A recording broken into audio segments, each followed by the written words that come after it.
बग्राम airbase ये नाम सुनते ही जहन में जंग और कॉन्फ्लिक्ट की तस्वीरें आती हैं। लेकिन क्या हो अगर यही एयरबेस अब जंग का नहीं बल्कि दो पुराने दुश्मनों के बीच एक बहुत बड़े सौदे का सेंटर पॉइंट बन जाए। चलिए समझते हैं इस पूरी कहानी को। तो इस कहानी के मंच पर दो किरदार आमने सामने हैं। एक तरफ अमेरिका के पूर्व राष्ट्रपति डोनाल्ड ट्रंप और दूसरी तरफ अफगानिस्तान का तालिबान। और इनके बीच जो जुबानी जंग छिड़ी है वो किसी असली लड़ाई से कम नहीं है। डोनाल्ड ट्रंप का कहना तो भाई एकदम सीधा है। वो कहते हैं कि ये एयरबेस अमेरिकी पैसे से बना है और उन्हें ये किसी भी हालत में वापस चाहिए। उनकी नज़र में ये एक बहुत ज़रूरी संपत्ति है जिसे ऐसे ही नहीं छोड़ा जा सकता। और दूसरी तरफ से तालिबान का जवाब भी उतना ही तीखा है। उन्होंने साफ कह दिया है कि ज़रूरत पड़ी तो 20 साल और लड़ लेंगे, लेकिन बगराम की 1 इंच ज़मीन भी अमेरिका को नहीं देंगे। मतलब ये एक तरह से सीधी सीधी चुनौती है। तो सवाल ये उठता है कि आखिर इस बगराम एयरबेस में ऐसा है क्या? क्यों दोनों तरफ से इतने कड़े बयान दिए जा रहे हैं? क्या चीज़ इसे इतना खास बनाती है? देखिए, बगराम को सिर्फ एक एयरबेस समझना भूल होगी। ये अपने आप में एक पूरा मिलिट्री शहर है।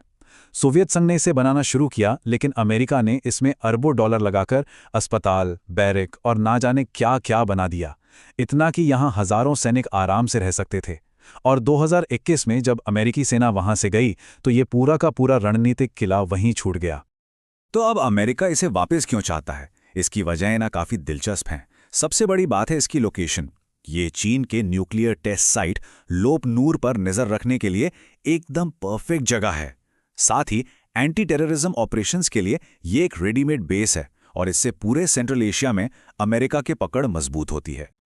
अब आप सोच रहे होंगे, इतने कड़े बयानों के बाद कोई डील कैसे हो सकती है? ये तो नामुमकिन लगता है ना? लेकिन यही तो जियोपॉलिटिक्स का असली खेल है। जो सामने से कहा जाता है वो अक्सर सिर्फ दिखावा होता है। पर्दे के पीछे कहानी कुछ और ही चल रही है। तो ये सौदा आखिर हो क्या सकता है? इसका फॉर्मूला बहुत सीधा है लेकिन बहुत पावरफुल। एक तरफ तालिबान अमेरिका को बगराम एयरबेस लंबी अवधि की लीज पर देगा और बदले में अमेरिका उन्हें वो दो चीज़ें देगा जिनकी तालिबान को आज सबसे ज़्यादा ज़रूरत है: उनका जब्त किया हुआ पैसा और दुनिया में राजनयिक मान्यता। और ये रकम कोई छोटी मोटी नहीं है। दांव पर लगे हैं पूरे 7 अरब डॉलर। ये पैसा अफगान सरकार का ही है जो तालिबान के सत्ता में आने के बाद फ्रीज कर दिया गया था। सोचिए, एक टूटती हुई इकोनॉमी के लिए यह पैसा किसी संजीवनी से कम है क्या? और अमेरिका के लिए भी यह फायदे का सौदा है, क्योंकि उन्हें अपनी जेब से एक नया पैसा भी खर्च नहीं करना। लेकिन बात सिर्फ पैसे की नहीं है। शायद पैसे से भी ज्यादा कीमती है डिप्लोमैटिक रिकॉग्निशन, यानी राजनयिक मान्यता।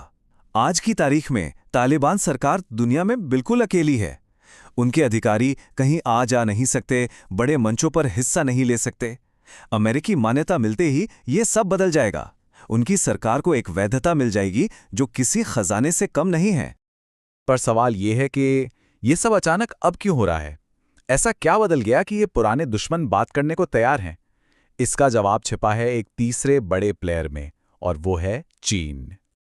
अमेरिका के लिए ये मौका इसलिए बना क्योंकि तालिबान की एक दूसरी बड़ी डील जो चीन के साथ होने वाली थी वो हाल ही में टूट गई है।